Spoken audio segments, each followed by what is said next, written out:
Negeri Perak dikatakan antara negeri yang paling kaya dengan tradisi selain seni binanya yang tersendiri.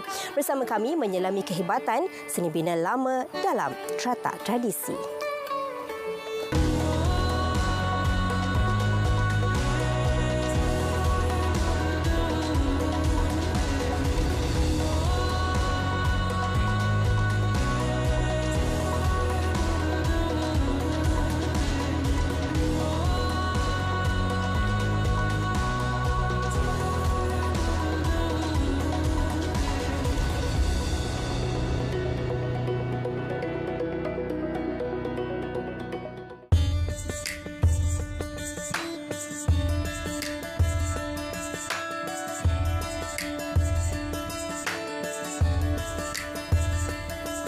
Assalamualaikum dan salam sejahtera. Hari ini Intan berada di Perak untuk menyaksikan Rumah Kutai Perak. Satu ketika dahulu, Rumah Kutai ini merupakan rekaan rumah yang menjadi pilihan masyarakat di Perak. Dapat kita saksikan rumah ini di sekeliling ataupun di sepanjang Sungai Perak, khususnya di daerah tengah, Hilir Perak dan juga Kuala Kangsar. Hari ini Intan akan meninjau dan mengupas tentang Rumah Kutai Tok Sedara Bongsu bersama dengan pakar jemputan kami. Jangan ke mana-mana, teruskan bersama dengan Intan. Kenali seni bina tradisi kita.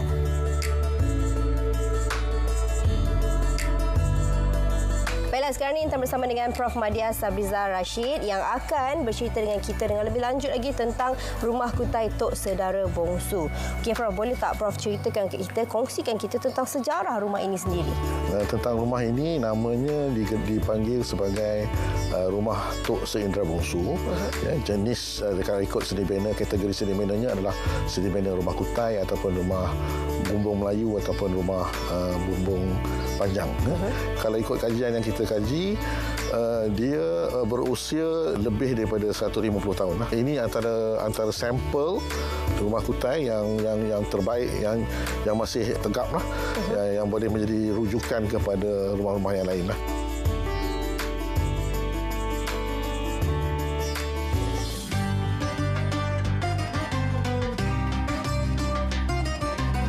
Rumah Kutai adalah rumah berbumbung panjang yang unik dan hanya terdapat di negeri Perak.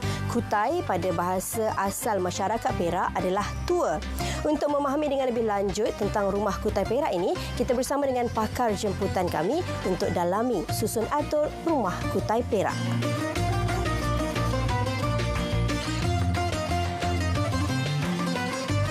Rumah Tok Sedara Bongsu ini dikategorikan sebagai rumah asli lah, rumah kutai asli yang original. Dia ada rumah ibu saja begitu Jadi semuanya ruang dalaman nanti serambinya sebelah dalam dipanggil serambi dalam, ruang tengah dalam, semuanya sebelah dalam. Fasad ataupun bahagian hadapan rumah ini dia terus tangga terus menuju ke pintu hadapan dan terus ke serambi sebelah dalam. Jadi memang ini adalah kita panggil sebagai main entrance dan kita lihat pintu masuk itu ada kepada pintu dekat atas tu diukir. Kalau rumah orang kaya-kaya ataupun rumah orang berada ataupun rumah bergelar seperti ini, kepada pintunya berukir lah. Tetapi kalau rumah orang biasa, dia ada kepada pintu tidak berukir. Begitu Okey, Rumah Tok Sedara Bongsu ini dikategorikan sebagai dalam seni bina rumah kutai dikategorikan sebagai rumah kutai asli. Sebab rumahnya hanya rumah ibu sahaja. Jadi sebab itu segala-gala aktiviti ini berada di sebelah dalam lah. Jadi kalau kita tengok dia ada ruang serambi tetapi namanya serambi dalam. Jadi serambi dalam di sebelah hujung sana adalah tempat di mana tuan rumah melayan tetamu, sebab itu dia tersorok sikit di sebelah sana. Dan ruang sebelah tengah ini adalah ruang tengah dipanggil, yang ini ruang privasi tuan rumah. Dan di sebelah belakang kita adalah ruang dapur lah. Di Rumah Kutai ni, kalau kita ambil Rumah Kutai Tok Sedara Bongsu tu, dia ada satu lebah bergantung. Okey, lebah bergantung. Kena cari di mana lebah bergantung tu. Macam mana tu? Mungkin doktor boleh terangkan dekat kita. Nak naik tangga rumah tu kan, you boleh tengok mungkin di belakang tangga tu ada satu bentuk macam ukiran yang namanya lebah bergantung.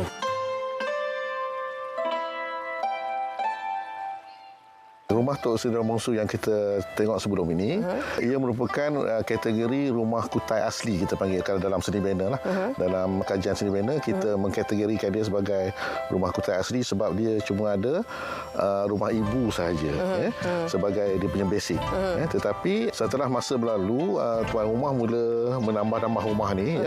Jadi dan contoh yang paling baik adalah rumah Tok Bilal Manap ni, yang mananya dia ada sambungan kepada sebelah depan dia, iaitu kita panggil anjung dan juga serambi. Jadi dalam kategori typologi seni bina tu kita panggil ini sebagai rumah kutai beranjung dan berserambi.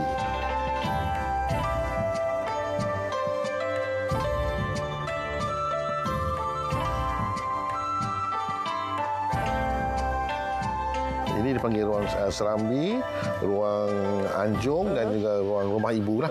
Dan belakang dia ruang rumah selang dan rumah dapur. Ruang ini dipanggil sebagai ruang serambi. Serambi ini dia satu karakter dia adalah satu ruang pengenalan kepada rumah Melayu sebelum naik ke rumah. Dari segi ketinggiannya separuh daripada rumah atas dan dia semi terbuka. Jadi ruang ini banyak gunanya dan juga banyak fungsi dari segi kalau kita kaitkan dengan budaya Melayu lah. Satu untuk menerima tetamu yang bukan muhrim, kita layan di sini. Ruang serambi ini dia macam santai sikit. Berbanding dengan ruang anjung di atas, ruang anjung tu dia lebih formal. Tetamu-tetamu yang datang itu, kalau ada niat ataupun hajatnya lebih formal dan lebih serius, seperti datang berisik, datang meminang, ada nak tahlil ataupun acara-acara yang lebih serius, selalunya tuan rumah akan membawa tetamu ni ke anjung. Jadi ruang-ruang anjung ni dia lebih tertutup, lebih formal sifatnya dan dia lebih private sebab dengan dinding yang tertutup. Tetapi walaupun tertutup, kita ada bukaan-bukaan tingkap yang banyak untuk pengaliran udara yang sesuai lah. Selepas anjung, kalau ke dalam sikit dah masuk ke ruang ibu yang utama tadi lah. Ruang ibu yang utama tadi strictly privacy atau strictly private untuk tuan rumah. Mana orang yang bukan tetamu dia tak akan masuk ke ruang rumah ibu ni kalau tidak dijemput oleh tuan rumah untuk masuk lah. Rumah kutai secara asasnya ialah rumah berbumbung panjang. Di sudut dinding tepinya dipasang tabir layar yang dibuat dari pelupuh yang berkelarai, manakala di bawah kaki tebar layar terdapat pula alang para buang atau peran, iaitu merupakan ruang yang beratap dan berlantai sebagai tempat menyimpan barang-barang. Kebanyakan rumah kutai yang masih terdapat di negeri Perak pada masa ini umumnya berusia lebih daripada 80 tahun dan kebanyakannya telah diberikan wajah baru hingga sangat kurang rumah kutai yang kekal dalam bentuk asalnya. Rumah kutai yang berusia lebih 120 tahun ini mempunyai keunikan dari segi kehalusan ukiran yang terdapat pada bukaan tingkap, pintu serta dinding dan penggunaan tanggamnya yang pelbagai.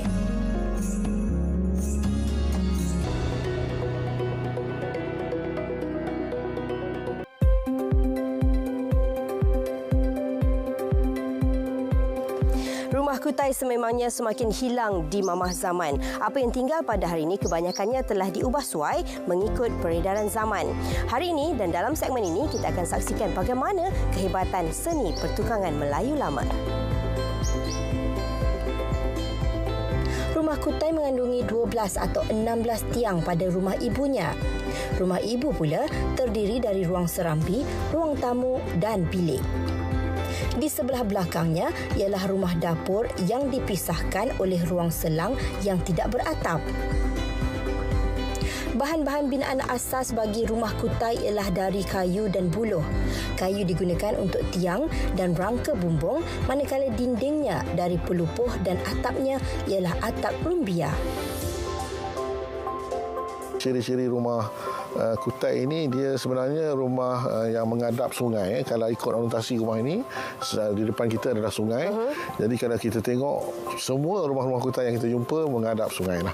Itu salah satu ciri dia. Mungkin salah satu sebab dia adalah sungai merupakan pengangkutan dan sistem pengangkutan dan juga sistem komunikasi. Jadi sebab itu rumah-rumah orang-orang besar-besar dan rumah-rumah kampung menghadap sungai. Rumah kutai ni sebenarnya dia unik disebabkan strukturnya itu sendiri tidak menggunakan pakunya untuk pembinaan. Ya, banyak menggunakan apa orang kata teknologi tanggam dan pasak tu. So itu adalah salah satu orang kata ilmu orang Melayu sendirilah. Pembinaan yang menggunakan kayu dan tanpa menggunakan apa-apa bantuan paku dan sebagainya. Dengar katanya ada cerita yang unik tentang tangga ini. Betul? Ya. Apakah ceritanya itu? Tangga ni dia akan design salah satu daripada anak mata tangga itu dilonggarkan sedikit dia punya ikatan tanggam itu supaya sama ada di mata yang pertama ataupun mata tangga yang ketiga. Ya, so tujuan dia adalah supaya apabila orang pijak mata tangga tu dia bergerak ataupun dia berbunyi kekak itu, dan tuan rumah dia akan tahu bahawa ada orang di tangga lah, maknanya sama ada orang baik orang jahat, tapi dia tahu ada orang di luar lah. Dan juga kalau ada orang yang jahat tu kadang-kadang dia bila dia bunyi tu dia rasa takut lah.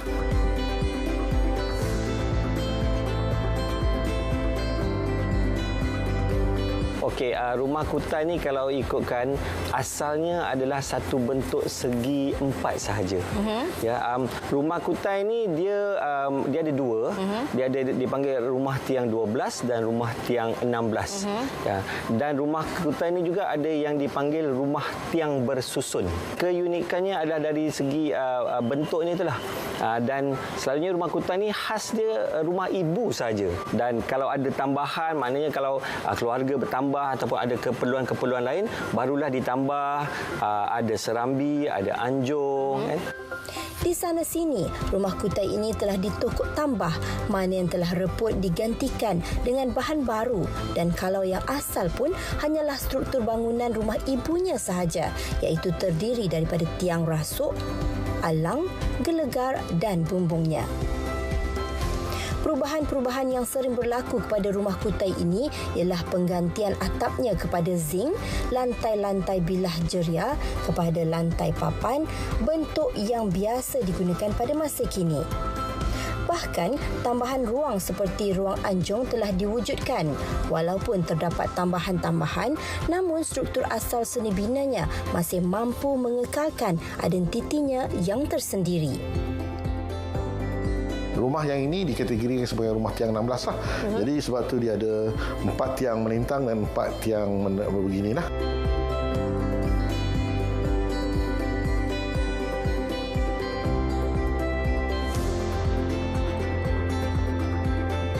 Minta selamat kaum yang ada.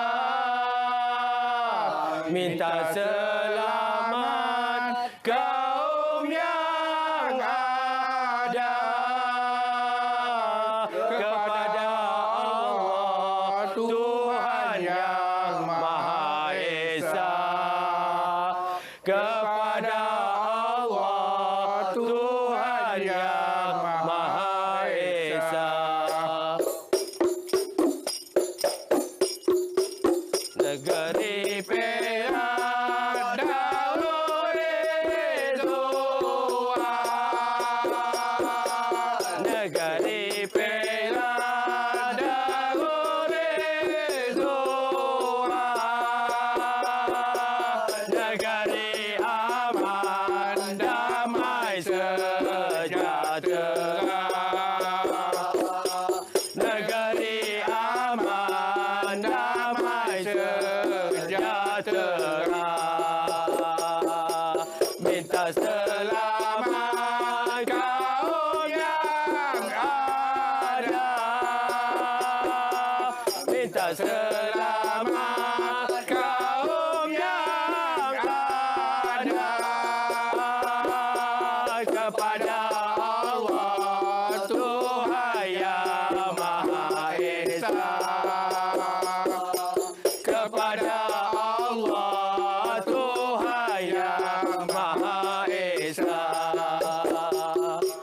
Qari jalana, qari jalana, qari jalani, qari jalani, qari jalana, qari jalana, qari jalani.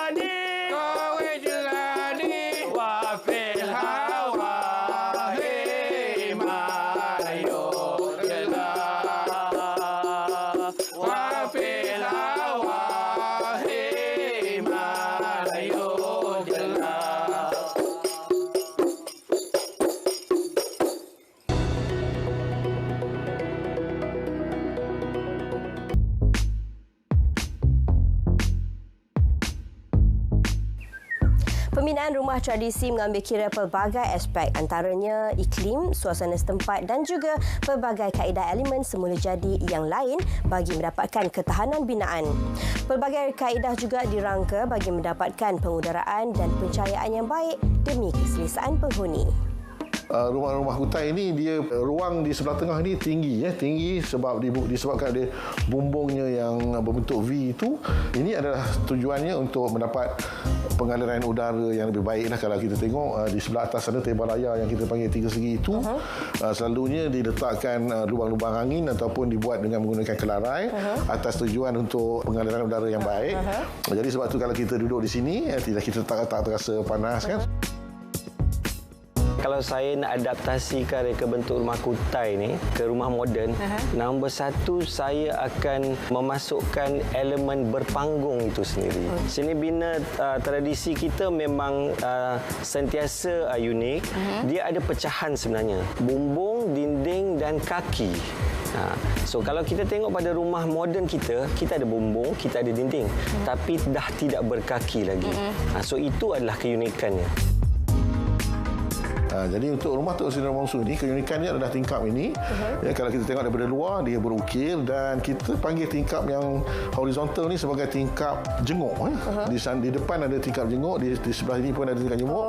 Dan juga di bilik anak dara pun ada tingkap jenguk. Tingkap jenguk ni kedudukannya amat rendah sesuai dengan orang duduk bersila di atas lantai. Jadi apabila kita duduk atas lantai dia paras leher dan kita nampak sebab itu dia tidak sama ukuran dengan tingkap-tingkap moden. Rumah moden kan yang lebih tinggi. Jadi sebab tu rumah Melayu dia lebih rendah dan memanjang begitu untuk menghubungkan antara kita dengan dunia luar lah. Kita perlu ingat juga rumah-rumah Melayu biasanya di sebelah siang kebanyakannya aktiviti berlaku di bawah rumah sebab dia lebih dingin berbanding dengan kurang panas lah, maksudnya kurang panas berbanding dengan rumah di atas ni. Jadi itu adalah ruang. Kalau ikut rumah Melayu Perak kita ada double entrance. Satu adalah entrance untuk lelaki di sini tangga depan dan perempuan akan masuk ke rumah selang lah. Masuk ikut tangga rumah selang. Ada tangga di bahagian tengah-tengah rumah tu pula. Ya betul. Jadi yang lelaki, tetamu-tetamu lelaki yang nak bertahlil ke nak berbincang ke akan berada di sini dilayan oleh tuan rumah lelaki dan yang perempuan tadi tu dia akan masuk ikut rumah selang dan dilayan oleh ibu rumah lah. Terus dekat berhampiran dengan dapur. Jadi mereka selalunya berhampiran dengan dapur lah. Sambil-sambil menyediakan minum untuk orang depan dan seterusnya. Itulah budaya kita. Jadi itu uniknya rumah Perak ni antaranya dia sejajar. Dia sejajar atau berselari dengan Islam dari segi menjaga aurat dan juga menjaga hijab itu tadi. Dan juga tradisinya. Ya, dan tradisinya. Okey. Rumah kutai ni dibina berbeza dari rumah tradisional Melayu lain.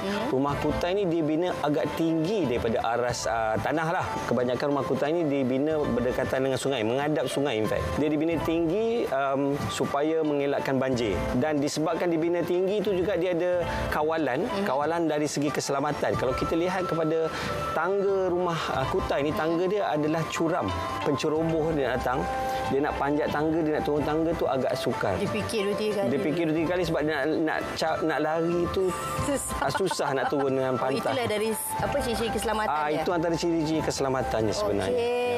Sudah tentunya rumah kita ni dia ada ciri-ciri keislamannya. So bila rumah tu dia tinggi, pengunjung dia tidak dapat direct ataupun langsung terus memandang ke dalam. Okay, so kita ada kawalan di situlah. Orang tak nampak apa yang berlaku di dalam. Cerita tentang Buai Anak Raja ni cerita yang menarik. Cerita ini diceritakan oleh tuan rumah ini sendiri, iaitu generasi yang ke-5. Dia ada menceritakan tentang rumah ini menjadi tempat persinggahan raja-raja yang dahulu kala lah. Jadi antaranya pernah sultan-sultan yang dahulu apabila nak berburu daripada istana, dia akan melalui sungai Perak di depan ini, sama ada menghilir atau menghulu. Jadi apabila time berehat, jadi sultan akan berehat di sebelah atas ini. Jadi ketika itu anak anda baginda nak main buai katanya. Jadi orang kampung apabila dengar maknanya anak raja ni nak main buai. Jadi mereka pun menyiapkanlah buai itu dengan mengambil kayu bulat dengan buluh dan seterusnya, tali diikat di atas ini dan dibuat buai. Jadi maknanya anak raja ni main buai ni lah dekat sini. Ya. Jadi sehingga sekarang buluh kayu itu ditinggalkan sebagai kenang-kenangan, menceritakan tentang kenangan kisah anak raja main buai tadi lah. Itulah ceritanya. Rumah kutai ni dari segi pengudaraan pencahayaan, kita lihat juga kepada aktiviti orang Melayu ni.